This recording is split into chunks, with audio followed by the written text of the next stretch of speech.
Hello everyone, today we will do second principle of mathematical induction. ये जो principal है वो इक्विवेलेंट होता है वेल लोडिंग प्रिंसिपल के, और वेल लोडिंग प्रिंसिपल हम ऑलरेडी पढ़ चुके हैं।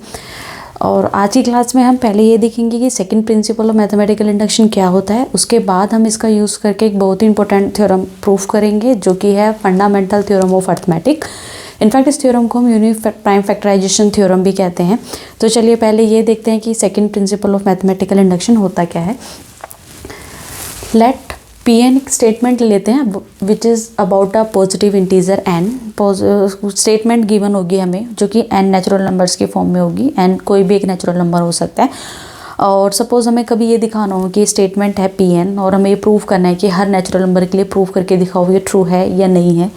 तो समटाइम हम first principle of mathematical induction का यूज़ करके भी प्रूव कर देते हैं, लेकिन कुछ केसेस में ऐसा हो जाता है कि फर्स्ट प्रिंसिपल हम यूज़ नहीं कर पाते, बट उस केस में कभी कभी ऐसा हो जाता है कि सेकंड प्रिंसिपल काफ़ी यूज़फुल हो जाता है। तो चलिए देखते हैं कि सेकंड प्रिंसिपल होता क्या है। तो हमने सपोज स्टेटमेंट ले ली P N which is about a positive integer N, और वो स्टेटमेंट इस तरीके से है कि ये दो स्टेटमेंट्स कंडीशंस फॉलो करता है। कंडीशंस क्या है? फर्स्ट ये है कि जो स्टेटमेंट है वो ट्रू है वन के लिए, मतलब पी वन इज़ ट्रू। उस स्टेटमेंट में जब हम एन की वैल्यू वन पुट करते हैं तो स्टेटमेंट ट्रू है वो। एंड द सेकंड कंडीशन ये कहती है कि जो स्टेटमेंट है वो ट्रू है for all natural number M which is strictly less than K कोई भी हम नेचुरल नंबर फिक्स कर लेते हैं, और हम ये मान के चल रहे हैं कि जो स्टेटमेंट है वो हर नेचुरल नंबर के लिए ट्रू है जो उस के से छोटे हैं। और फिर हम इसका यूज़ करके अगर हम ये दिखा पाते हैं कि जो स्टेटमेंट है पी एन वो ट्रू हो जाती है के लिए। ठीक है, पहला ये P1 ट्रू होना चाहिए। सेकंड ये कि स्टेटमेंट हम मान लेते हैं ट्रू है हर नेचुरल नंबर M जो कि K से छोटे हैं, और फिर हम उसका यूज़ करके ये दिखा पाते हैं कि PK इज़ ट्रू। तो सेकंड प्रिंसिपल ये कहता है कि जो स्टेटमेंट हम Pn ले रहे हैं वो हर नेचुरल नंबर के लिए ट्रू होगी, that is all positive integer बोल दो या फिर नेचुरल नंबर बोल दो। तो स्टेटमेंट हर पॉजिटिव इंटीजर के लिए ट्रू होगी। तो चलिए पहले हम एक एग्जाम्पल कर लेते हैं। एग्जाम्पल बेसिकली हम बहुत इंपॉर्टेंट थ्योरम ले रहे हैं जो कि फंडामेंटल थ्योरम ऑफ अर्थमेटिक। उसका प्रूफ करेंगे, एग्जिस्टेंस पार्ट जो है वो प्रूफ करेंगे हम by using second principle of mathematical induction. तो वो उसके एग्जाम्पल की तरह हो जाएगा। और उसके बाद फिर हम उसका यूनिकनेस पार्ट भी करेंगे कि जो फैक्टराइजेशन होती है किसी भी इंटीजर की वो हमेशा यूनिक होती है। तो चलिए पहले थ्योरम स्टेट कर लेते हैं, फिर उसके बाद हम उसका प्रूफ देखेंगे।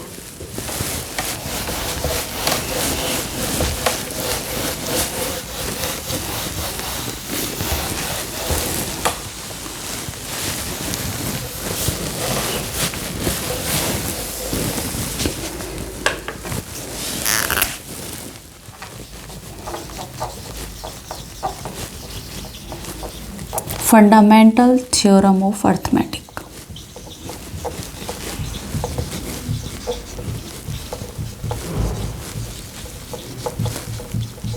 या फिर आप इसको कह सकते हैं, ये इसको समटाइम हम ऐसे भी लिखते हैं unique factorisation theorem.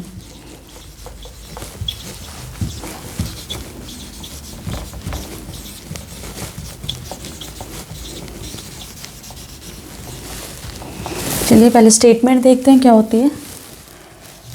Every positive integer n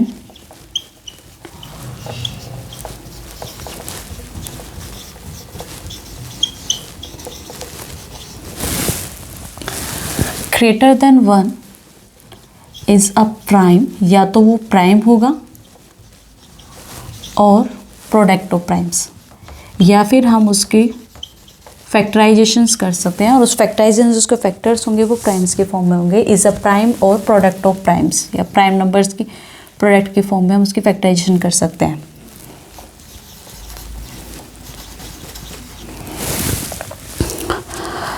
ये तो हो गया एग्जिस्टेंट पार्ट की, अगर हम किसी भी इंटीजर एन की हम प्राइम फैक्टराइजेशंस कर सकते हैं।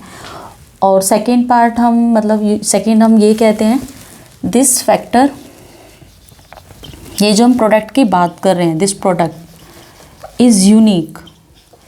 यूनिक इस सेंस में कह रहे हैं कि जो फैक्टर्स हैं वो यूनिक होंगे except for the orders in which they are appear.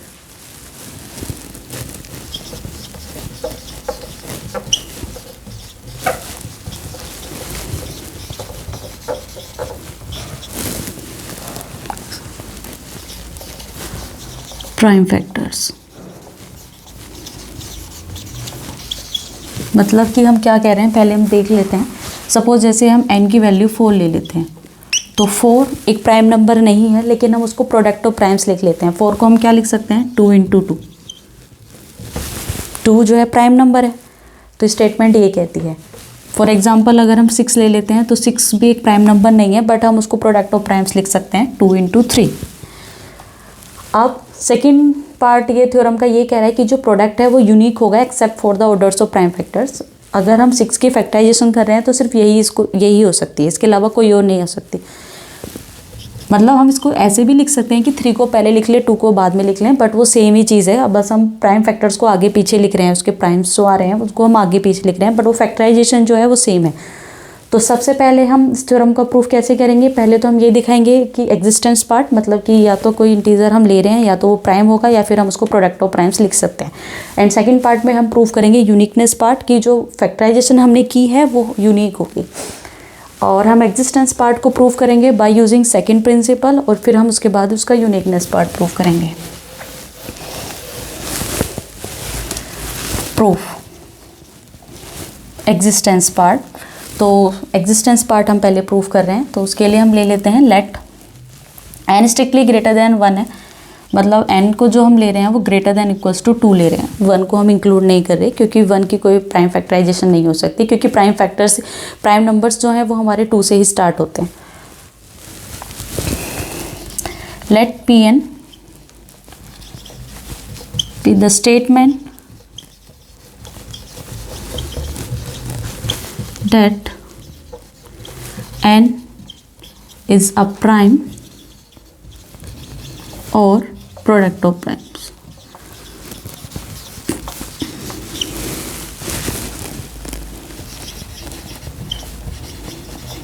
मतलब हमें ये दिखाना है कि जो स्टेटमेंट है ये हमेशा ट्रू है। यही हमें प्रूफ करना है कि कोई भी हम अगर इंटीजर ले रहे हैं तो या तो वो प्राइम नंबर होगा या फिर हम उसको प्रोडक्ट ऑफ प्राइम नंबर्स में फैक्टराइजेशंस कर सकते हैं। तो पहले हम 1 देखते हैं, n = 1। हमने सेकंड प्रिंसिपल की भी स्टेटमेंट देखी थी, तो सबसे पहले हमें ये दिखाना होता है कि जो P1 है वो ट्रू है। 1 का हम वहाँ पे ज़रूरी नहीं है 1 हम लें, 2 से भी स्टार्ट कर सकते हैं। वो डिपेंड करता है कि जो स्टेटमेंट हम ले रहे हैं वो कहाँ से स्टार्ट हो रही है। ये जो स्टेटमेंट हम Pn ले रहे हैं स्टार्ट हो रही है 2 और ग्रेटर देन इक्वल्स टू 2 के लिए। मतलब जो हम इंटीजर्स पॉजिटिव इंटीजर्स ले रहे हैं वो 2 के बाद ले रहे हैं, उनवर्ड्स ले रहे हैं। तो सबसे पहला जो नेचुरल नंबर है जिसके लिए स्टेटमेंट हमें ट्रू करनी है वो है ट्रू। तो हम 2 के लिए चेक करेंगे कि ट्रू है, उसके बाद हम देखेंगे। अगर सपोज़ ये स्टेटमेंट हमारी 3 से स्टार्ट होती तो हम 3 पे चेक करते, 4 पे हो रही होती तो 4 पे चेक करते। तो हम 2 के लिए पहले देख लेते हैं, क्योंकि n जब हम 2 लेते हैं ये खुद एक प्राइम नंबर है, तो इसका मतलब जो हमारी स्टेटमेंट है P वो 2 के लिए ट्रू है। हमें P2 के लिए देखना था ना स्टेटमेंट ट्रू है। स्टेटमेंट ट्रू कब होगी, या तो वो n जो हम ले रहे हैं या तो प्राइम हो या प्रोडक्ट ऑफ प्राइम्स हो। लेकिन जब हम 2 ले रहे हैं वो खुद से एक प्राइम नंबर है, तो स्टेटमेंट जो होगी वो होगी ट्रू। अब हम क्या मान के चलेंगे, अब हम अज्यूम करेंगे हर इंटीजर्स के कोई भी एक नेचुरल नंबर फिक्स कर लेते हैं और उससे सभी छोटे के लिए मान के चल रहे हैं कि स्टेटमेंट ट्रू है, और k के लिए हम प्रूफ करेंगे सेकेंड प्रिंसिपल से कि सेकेंड कंडीशन यही थी। तो अब हम क्या कर लेते हैं, लेट k एक नेचुरल नंबर फिक्स कर लेते हैं। k belongs to natural number, कोई एक हमने फिक्स कर लिया। एंड हम लेट कर रहे हैं Pn, जो स्टेटमेंट हम ले रहे हैं वो ट्रू है for all. Let Pn is true for all m strictly less than k के लिए हम मान लेते हैं कि स्टेटमेंट ट्रू है। और we will show that to show हम ये करेंगे कि Pn जो है वो ट्रू है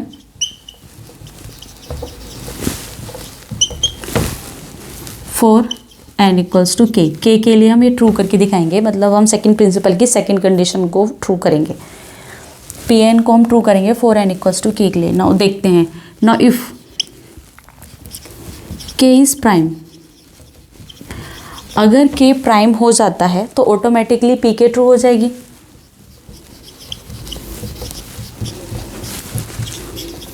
pk ट्रू क्यों हुई, क्योंकि स्टेटमेंट ट्रू कब होगी, जो नेचुरल नंबर हम यहाँ पे ले रहे हैं वो या तो प्राइम हो या प्रोडक्ट ऑफ प्राइम्स हो। क्योंकि k अगर प्राइम हो जाता है तो फिर वो स्टेटमेंट ऑटोमेटिकली ट्रू हो जाएगी। सपोज k प्राइम नहीं है, now if k is not a prime number.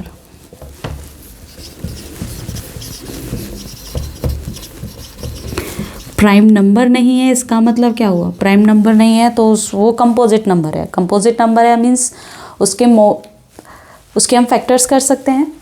k is not a prime number, so then there exist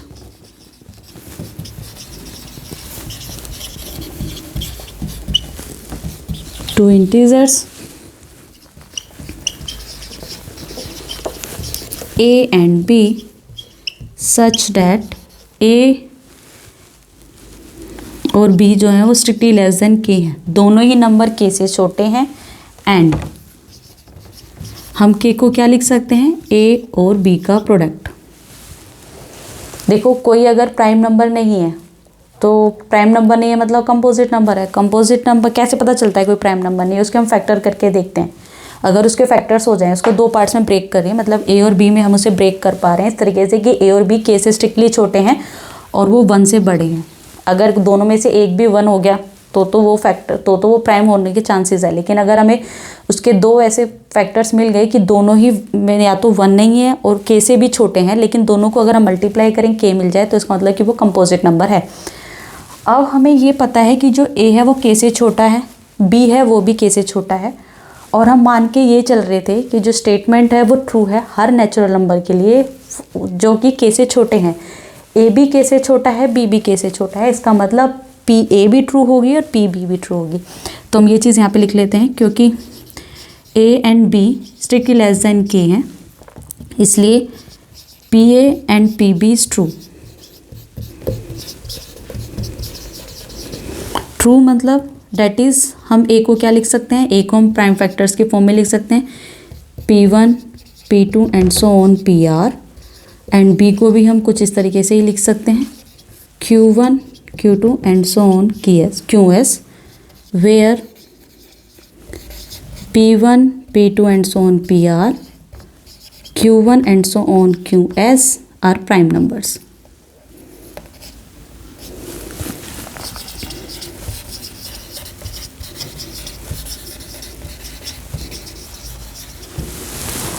पे ए और बी के से छोटे हैं, इसका मतलब P A P be true हुआ क्योंकि हम ये अज्यूम करके चल रहे हैं।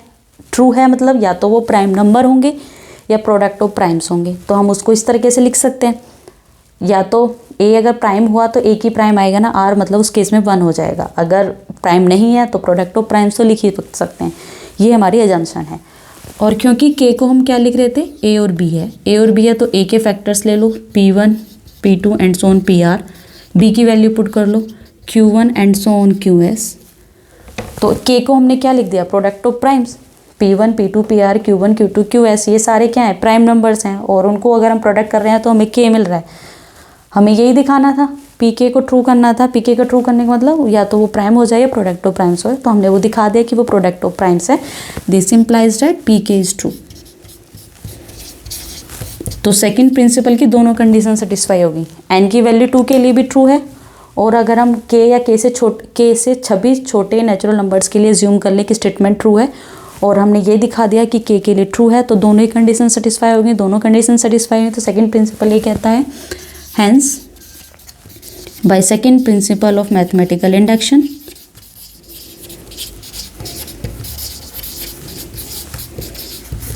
Pn is true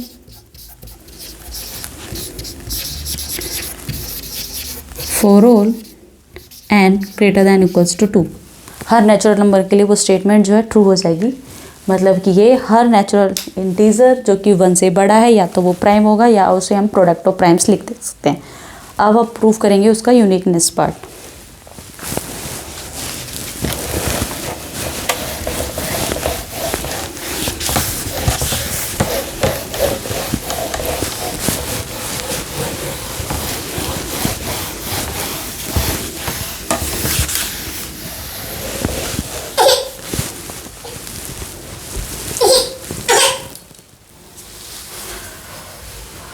चलिए यूनिकनेस पार्ट हम प्रूव कर रहे थे।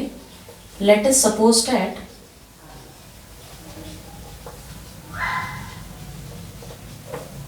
n हम जो नेचुरल नंबर ले रहे हैं उसकी दो तरह की फैक्टराइजेशन ले लेते हैं. Let us suppose that we can write n as p1 p2 ps and q1 q2 qr.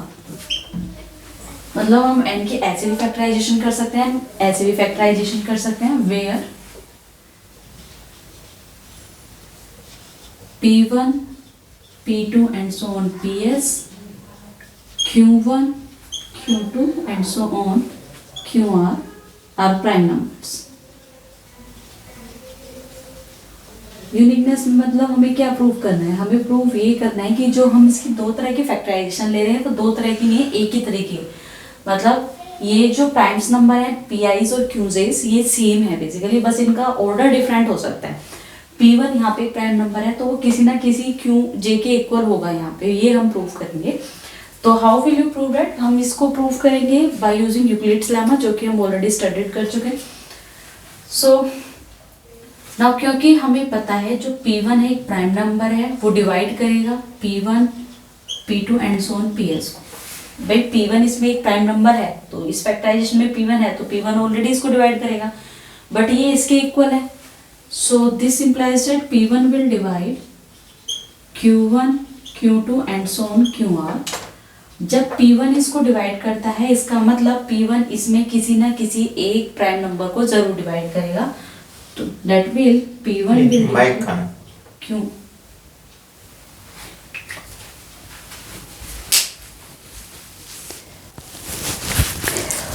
ये आया यूक्लिड लेमा से. यूक्लिड्स लेमा क्या कहता है कि अगर p कोई प्राइम नंबर है और डिवाइड करता है a और b जहाँ पे इंटीजर हैं, तो that will implies that p इधर डिवाइड्स a और p divides b, where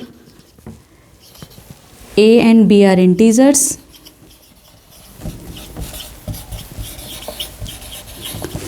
and p is a prime number.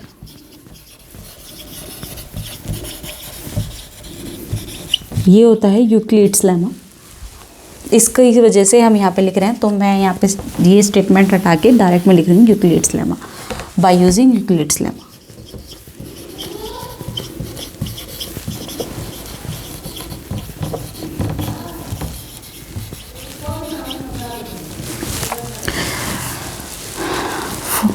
P1 जो है किसी ना किसी क्यू आई को डिवाइड करेगा, बट हमें पता है फॉर सम आई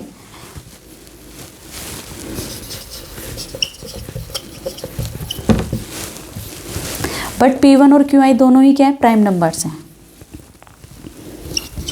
क्योंकि P1 and QI are prime numbers,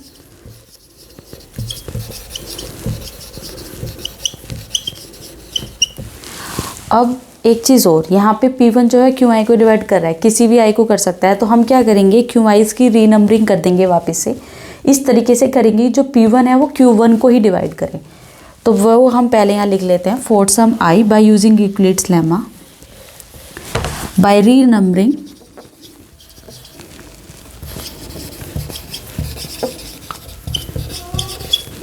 of QIs we assume, हम ये मान के चल रहे हैं जो P1 है वो Q1 को डिवाइड कर रहा है. हमने बस इंटरचेंज कर दिया, उनका नाम अलग अलग दे दिए, बाकी वो प्राइम नंबर्स वही के वही रहेंगे. तो P1 जो है वो Q1 को डिवाइड कर रहे हैं क्योंकि both are prime numbers. P1 भी प्राइम नंबर है, Q1 भी प्राइम नंबर है, और एक प्राइम नंबर दूसरे प्राइम नंबर को डिवाइड कर रहा है. तो ऐसा तभी पॉसिबल है जब दोनों ही प्राइम नंबर सेम है, क्योंकि both are prime numbers. So we must have P1 is same as Q1. तो P1 किसके इक्वल हो गया, Q1 के. अब हम यहाँ पे वैल्यू पुट कर दें, तो P1 और Q1 सेम है तो P1 Q1 कैंसिल आउट हो जाएंगे. दस वी गेट, हमें क्या मिलेगा, अब इधर से P2 बचेगा एंड सो ऑन PS, और इधर से वी विल गेट Q2 से लेके QR तक, क्योंकि P1 और Q1 सेम थे तो हमने दोनों तरफ से कैंसिल आउट कर दिए. इन a similar way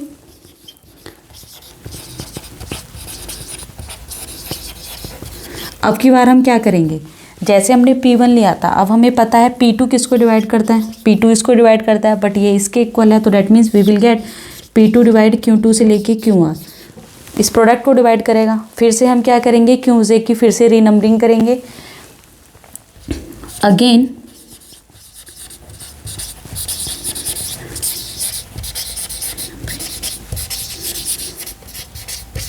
of Q's we get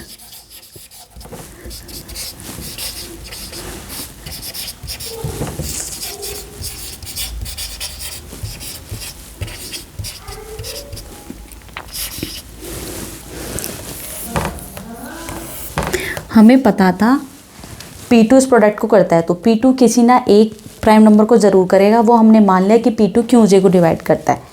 ये again bye using Euclid's lemma. फिर से हम क्या करेंगे, इनकी रीनंबरिंग कर देंगे इस तरीके से कि जो P2 है ना वो QJ की हम बात कर रहे हैं, जिस J की बात कर रहे हैं उसको हम 2 ले लेते हैं। वी गेट की जो P2 है वो Q2 को ही डिवाइड करता है। बट फिर से P2 और Q2 प्राइम नंबर है, तो हमें क्या मिलेगा, P2 is same as Q2। P2 किसके इक्वल आ गया, Q2 के।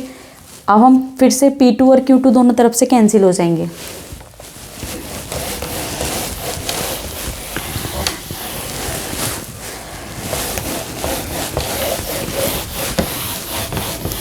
अब हमें क्या मिला, फिर से P2 Q2 कैंसिल कर देंगे तो हमें क्या मिलेगा, P1 Q1 के इक्वल आया, P2 हमें दिखाया Q2 के इक्वल आया। इसी तरह से हम स्टेप बाय स्टेप आगे बढ़ते जाएंगे। व्हाट वी विल गेट कि जो प्राइम नंबर्स हैं ये आपस में सेम है। तो हम इसी तरह से अब लिख देंगे on continuing like this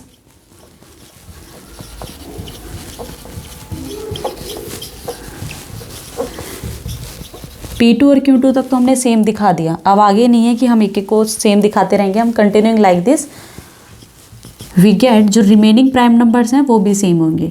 P3 से लेके PS तक आर सेम एज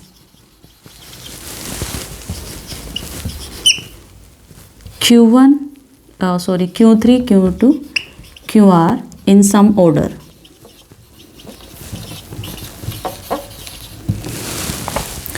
मतलब कि हमने क्या दिखाया, ये कि जो प्राइम नंबर्स हैं वो सेम आएंगे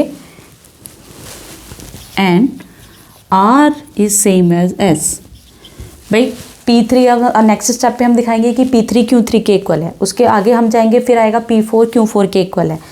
अब जब यहाँ पे सारे प्राइम नंबर्स ख़त्म हो जाएंगे तो यहाँ पे भी सारे प्राइम नंबर्स ख़त्म होने पड़ेंगे, क्योंकि ये जो है हम सेम लेके चल रहे हैं ना, जो प्रोडक्ट है वो सेम है। P1 Q1 के इक्वल, P2 Q2 के इक्वल, Q3 Q3 के इक्वल। उसके बाद कुछ ऐसा स्टेप आएगा कि यहाँ पे सारे PIs ख़त्म, सपोज़ S तक थे तो S तक यहाँ कैंसिल हो गए। और यहाँ पे सपोज़ कि हम मान लेते हैं कि एक बड़ा आ जाता है, QS+1 आ जाता है और कहीं QR तक जाएगा। उससे पहले यहाँ सारे कट गए तो बचा 1। तो क्या ये प्राइम नंबर्स 1 के इक्वल हो सकते हैं? ऐसा पॉसिबल ही नहीं है। तो इसका मतलब कि लास्ट में हमें क्या मिलेगा, R is same as S। तो हैंस हमने ये प्रूव किया कि किसी भी नंबर की जो प्राइम फैक्टराइजेशन हम करते हैं वो हमेशा यूनिक होते हैं एक्सेप्ट उन प्राइम नंबर्स के ऑर्डर से। उनको हम आगे पीछे कर सकते हैं बट प्राइम फैक्टराइजेशन जो होगी वो यूनिक होगी। Thank you.